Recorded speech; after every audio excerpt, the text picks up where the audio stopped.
আসসালামু আলাইকুম এভরিওয়ান, আমি নীলা কুকিসার ব্লগ থেকে প্রতিদিনের মতো আপনাদের সামনে নিত্য নতুন রেসিপি নিয়ে হাজির হয়েছে। আজকে আমি তৈরি করে দেখাবো অসম্ভব মজার একটা ডেজার্ট আইটেম, ফ্রুট কাস্টার্ড। এই কাস্টার্ডটা কিন্তু এতটাই মজা, এতটাই ডেলিশিয়াস, এটা দেখতে যেমন আকর্ষণীয়, এটা খেতে কিন্তু তার থেকে বেশি মজা।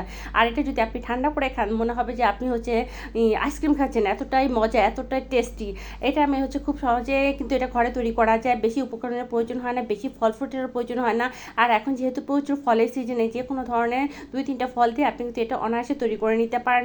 অতিথি আপ্যায়নে, বিকালে নাস্তার, সন্ধ্যায় চার সাথে, অথবা যে কোনো একটা অকেশনে কিন্তু এটা আপনি আগের দিন তৈরি করে ফ্রিজে রেখে ঠান্ডা করে সুন্দর মতো এটা পরিবেশন করতে পারবেন। যখন এটা আপনি পরিবেশন করবেন তখন আলাদা আলাদাভাবে রেখে দিবেন। কাস্টার্ডটা এবং ফলটা আলাদা যখন পড়বেন তখন দুটো একসাথে মিক্স করে দিবেন। এখানে আমি 2 লিটার দুধ দিয়ে কাস্টার্ডটা তৈরি করে নেব।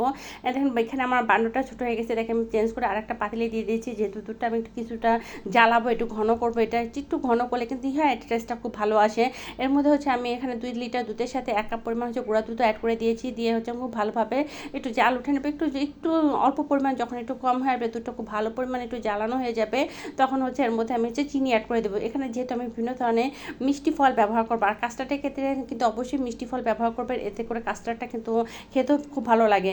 আর এই যে এখানে আমি 1/3 কাপ চিনি দিব, বেশি একটা চিনি ব্যবহার করবো না, যেহেতু আমি সমস্ত কিছু মিষ্টি ফল ব্যবহার করবো। দেখেন এখানে আমি চিনি অ্যাড করে দিয়ে দিয়েছি। 1/3 কাপের মতো চিনি দিয়ে দিব। চিনিটা দিয়ে আমি আর কিছুক্ষণ জ্বালাবো। জ্বালানোতে কিন্তু দুধটা আপনি কিন্তু যত বেশি জ্বালাবেন, এতে কিন্তু দুধটা কিন্তু মিষ্টি মিষ্টি হয়ে যায়।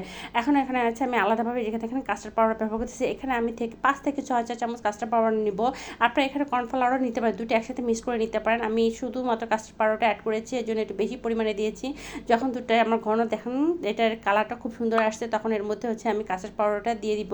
দিয়ে এটার সঙ্গে সঙ্গে নেড়ে দিতে হবে, নাহলে দলা পেকে যাবে। দলাতে যেতে পেকে না যায়, জন্য খুব ভালোভাবে এটাকে মিক্স করে নেব। মিক্স করে নেবো যাতে কোনো লাঞ্চ বেঁধে না যায়।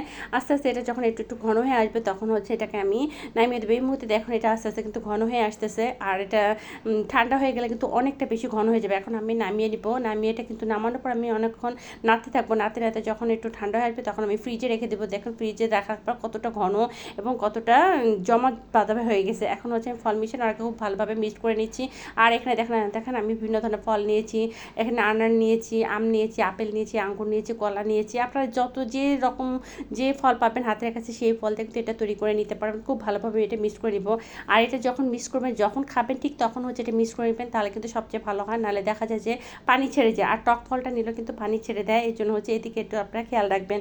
এই তো আমি খুব ভালোভাবে মিক্স করে নিলাম। আর এটা খেতে কিন্তু দুর্দান্ত হয়েছে, যেহেতু প্রচুর পরিমাণে ঠান্ডা, ফলটাও ঠান্ডা, এটা খেতেও সেরকম ঠান্ডা হয়েছে।